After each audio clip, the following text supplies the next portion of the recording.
unmanaged privileged account can play, and not necessarily the nature or the reliability on the SWIFT network. So what exactly happened over here?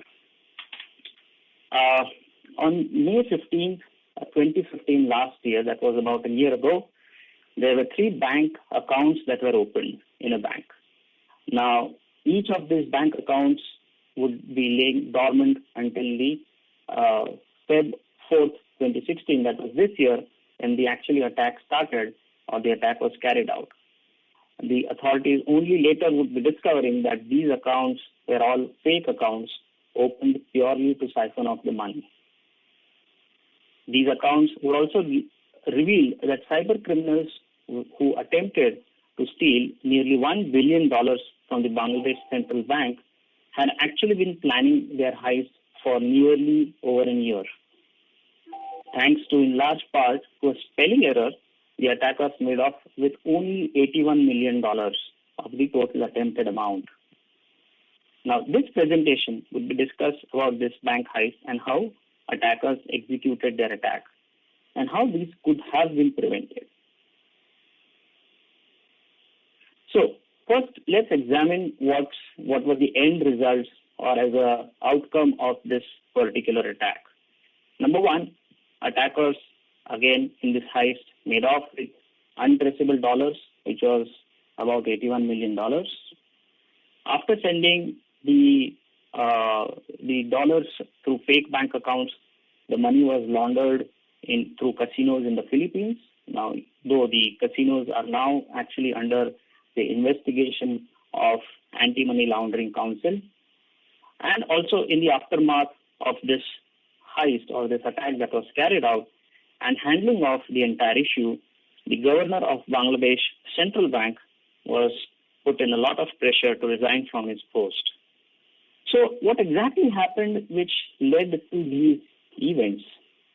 It's a very interesting case to understand. But prior to that, let us understand how this attack occurred and what is the role of SWIFT in monetary transactions between financial institutes, which includes the central banks of all the countries. Now, SWIFT is a member-owned financial services society that provides a secure network through which banks can send and receive monetary transactions, or otherwise called as the orders. The SWIFT network is actually centrally controlled and managed by SWIFT, and each member bank has its own system that can be used to securely connect to the SWIFT network to send and receive the orders. While each bank is responsible for its own systems, SWIFT does do several checks that help member banks ensure that only authorized users are able to conduct these transactions. Now, before any bank, any participating bank or any bank user is able to send or receive the order, the user must be first granted a unique digital certificate, which is controlled by SWIFT, right? For obvious reasons, SWIFT closely controls even the creation of these certificates, as this enables them to closely control access to the network, access to the SWIFT network. Now, before a new certificate is issued to any bank, the member banks must complete multiple steps of verification on behalf of the new authorized user, validating that the user's identity, the relationship of the bank to the bank, and the authorized permissions. That is, how long has the employee been working with the bank and how strong is the relationship with the bank. Now, once the certificate is provisioned, it's up to each member bank to properly secure this highly sensitive credentials, right? Many banks, they choose to store these certificates either on smart cards or protect them with a multi-factor authentication. Now, when a user attempts to send a message or an order, the authorized user must present his or her digital certificate. the SWIFT network verifies that the certificate of the user is authentic. That means it does an authentication.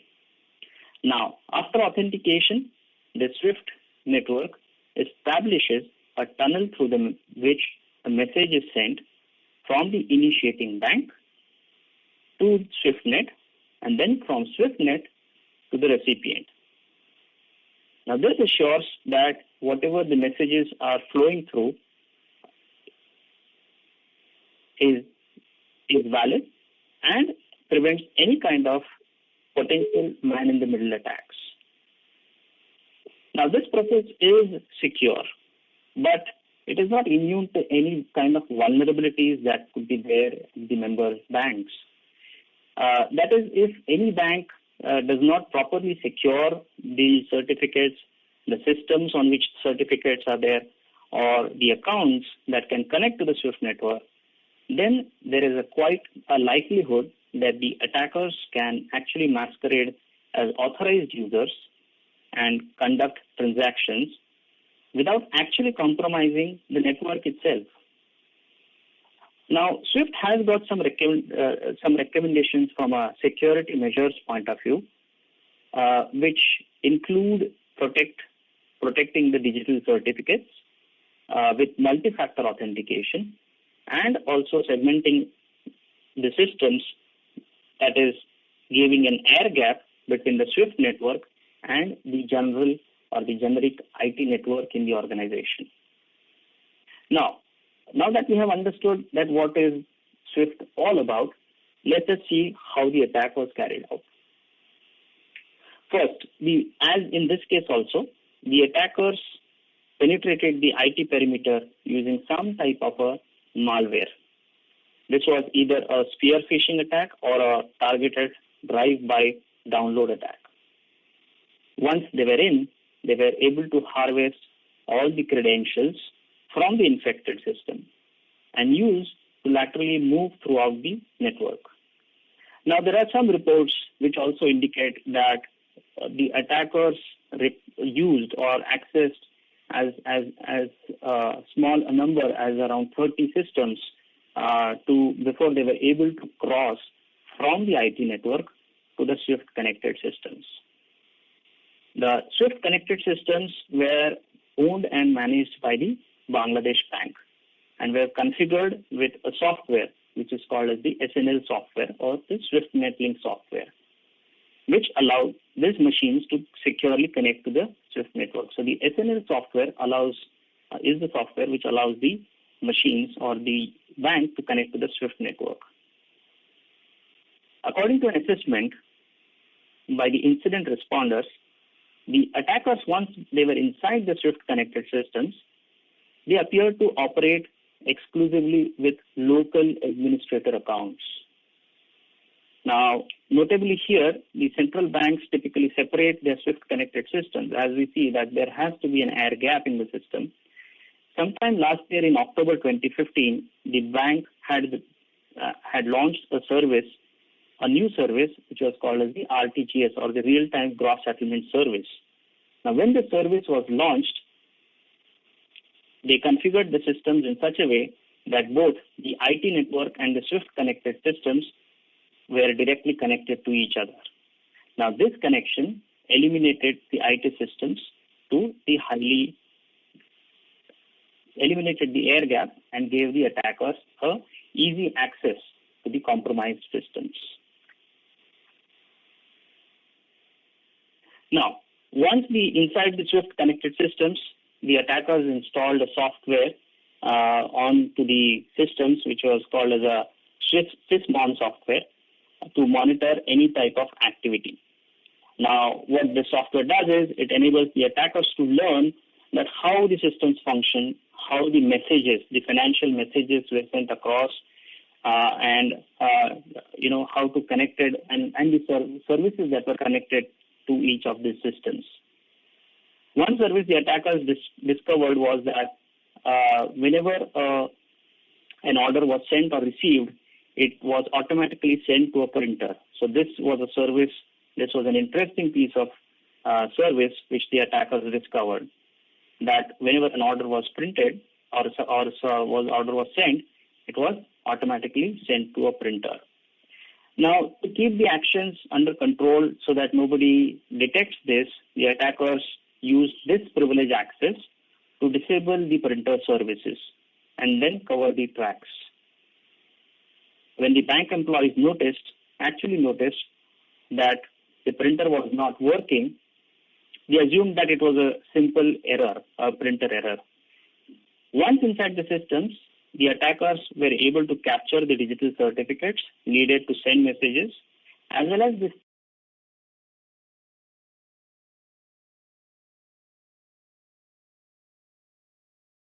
was using to protect only on a single factor of authentication, which is much easier to crack. With necessary credentials, then able to start sending out financial orders or messages through the SwiftNet systems, and they were also able to masquerade as legitimate bank employees. Now, a total of 35 orders worth $951 million were ordered by this channel. Because they were using the stolen credentials, the SwiftNet authenticated the transactions and sent them to their intended recipient, which was the U.S. Federal Reserve. Now, how was the damage? What was the damage? Well, the damage was not as far as what the attackers had planned earlier. They initiated this while operating as the authorized or authenticated users. Now, interesting is to note over here is timing of this when the attackers had actually executed the order. The timing of the orders raised some suspicions with the Federal Reserve. So they called up the Bangladesh bankers to confirm. However, by the time the calls were placed, it was a weekend in Bangladesh, and so absolutely there was nobody at the bank to respond to the calls from the U.S. Fed Reserve. Because the Fed bankers inherently trusted Swift messages, and because the attackers were masquerading as legitimate bank employees, instead of holding on the orders, the Fed began processing them. So what was the result? Initial 4 orders, which were worth $81 million, were sent to 4 separate fake bank accounts. From there, money was consolidated into a single bank account that had been opened on the same day. It was sent to a money transfer company and then distributed to casino companies and a hotel. The bulk of the money out of the $81 million is still missing, as the money trail ended there itself. Now, the 5th order was worth $20 million. Out of the 35 orders, the 5th order was worth $20 million. This was also executed by the U.S. Fed with minimal question, but it was flagged by Deutsche Bank, which was a routing bank in this case, as they felt that something was suspicious about this order. The recipient, the intended recipient in this case, was listed as Shalika Foundation. Now, what the attackers did as a mistake was the spelling of foundation was misspelled, and that's what prompted the initial question and further investigation. They found out that there was no such agency in Sri Lanka called as the Shalika Foundation. So what Deutsche Bank did was they were able to stop the payment on the transaction, enabling to stop or control the distribution of the funds. Now, as a result, after the attacker discovered, they were able to return some amount of the $20 million to the rightful owner. This question over spelling from Deutsche Bank prompted the US Fed guys to contact the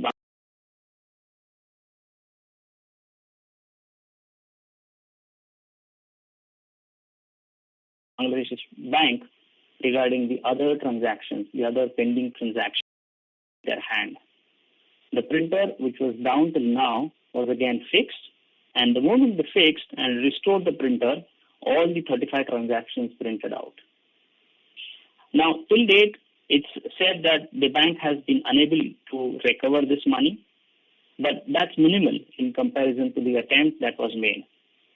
Now, had it not been the spelling mistake, the bank would have lost close to a huge 950 or $1 billion by the bank heist. Now, it is important to understand that what was the role of privilege in the entire bank heist or in the Ukraine attack.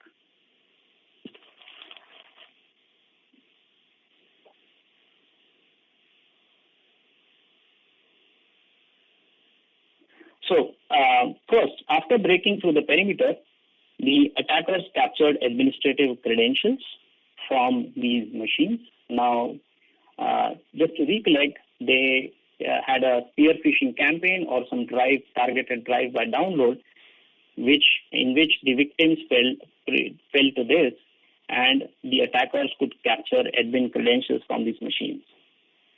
Now, second step was using these stolen privileged credentials, the attackers actually laterally moved throughout the environment until they ultimately reached the Swift connected systems. Now, what the attackers used in this case was the local admin account on each of the systems to monitor activity and to harvest Swift credentials. Because all these passwords over here in this case were static and there was no second factor of authentication, the attackers were able to gain persistent privileged access to both the Swift connected systems and the software platform itself, which was running the Swift software. Now, for the final step, the attackers used the admin privileges to also disable the printer to prevent any kind of employees from discovering that there were fraudulent transactions that were being carried out and orders or messages that were being sent using the masquerading as legitimate users. Let's also take a look at what was the role of a privileged account in the Ukraine cyber attack, which we just saw. Right? Now, this was a historic cyber attack. This was very significant because it is the first time that a cyber attack has been used to bring down a utility company or a power company.